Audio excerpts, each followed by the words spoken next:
உங்களுக்காக ஒரு குட்டி கதை. தையல்காரர் ஒருவர் தனது கடையில் துணிகளை தைத்துக் கொண்டிருந்தார். அவருடைய மகன் அருகிலிருந்து அவர் வேலை செய்வதை பார்த்துக் கொண்டிருந்தார். தையல்காரர் ஒருவர் புது துணியை எடுத்தார். அதை அழகிய பளபளக்கும் கத்தரிக்கோலால் துண்டுகளாக வெட்டினார். பின்னர் கத்தரிக்கோலை கால் அருகே போட்டுவிட்டு துணியை தைக்கலானார். துணியை தைத்து முடித்தவுடன் சிறிய ஊசியை எடுத்து தனது தலையிலிருந்த தொப்பியில் குத்தி பத்திரப்படுத்தினார். இதை பார்த்து கொண்டிருந்த மகன் அவரிடம், அப்பா, கத்திரிக்கோள் விலை உயர்ந்தது, அழகானது, அதை அலட்சியமாக காலடியில் போடுகிறீர்களே. ஊசி சிறியது, மெலிவானது, ஆனால் அதை தலையில் பாதுகாக்கிறீர்களே, அதை ஏன் என்று கேட்டான்.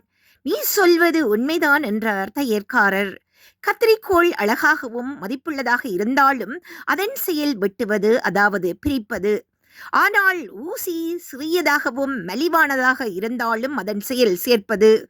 ஒருவருடைய மதிப்பு அவருடைய செயலை கொண்டே நிர்ணயிக்கப்படுகின்றது, அவர் உருவத்தை வைத்து அல்ல. நல்லதையே செய்வோம், நல்லவர்களாக வாழ்வோம்.